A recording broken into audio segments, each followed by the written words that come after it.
What if the drone you've been waiting for is actually still in development, and the one DJI just launched isn't even in the same category? That's exactly the situation with the Avata 3, and honestly, it's more interesting than a straightforward announcement would have been. DJI has been playing a very deliberate game, and once you see the full picture, the Avata 3 becomes even more exciting than the leaks alone suggest. In this video, we're breaking down everything: the specs, the pricing, the release window, and why DJI's latest move actually works in the Avata 3's favor.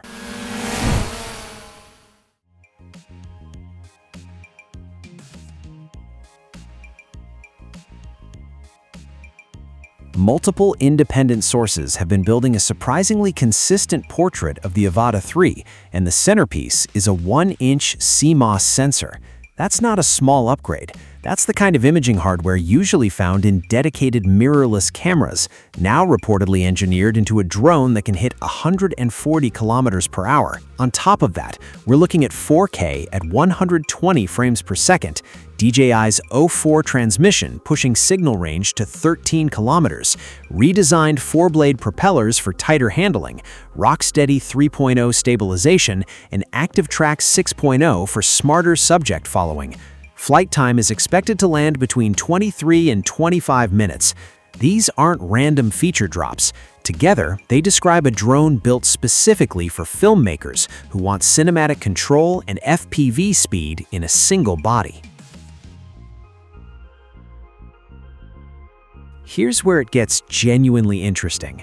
On March 26, 2026, DJI didn't announce the Avata 3. Instead, they launched the Avata 360, a completely different product with a dual-lens 360-degree capture system, two 1-inch equivalent sensors, 8K 60 FPS HDR spherical video, and 120 megapixel stills.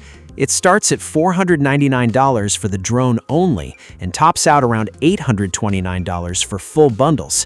And 3 days before that launch, DJI filed a patent lawsuit against Insta360. So yes, DJI created an entirely new FPV category and immediately went to war over it. The Avata 360 and the Avata 3 are not competing with each other, and that's the part worth understanding clearly. The Avata 360 is built for creators who think in 360-degree experiences, virtual tours, immersive travel content, experimental shots where you decide the frame and post.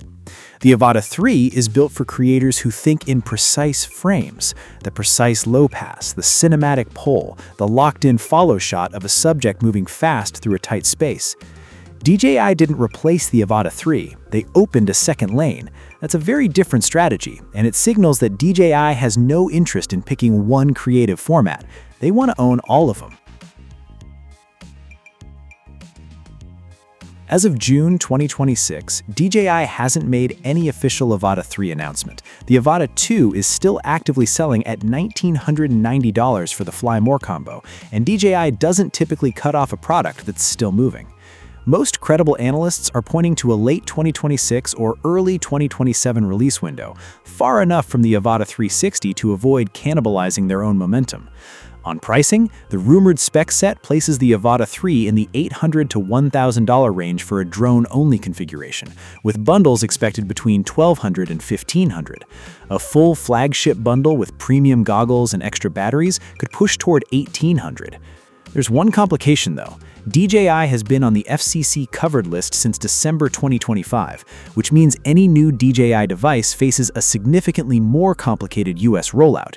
The Avata 360 already hit that wall. The Avata 3 almost certainly will too. The Avata 3 is still coming, and the wait is starting to make a lot more sense. DJI just proved they're not stalling, they're building out an entire ecosystem. So the real question is, when the Avata 3 finally drops with that 1-inch sensor and full cinematic spec sheet, is it the drone that changes your workflow? Drop your answer in the comments, and if you want to be first when DJI makes it official, subscribe, because that video is going live the moment it happens.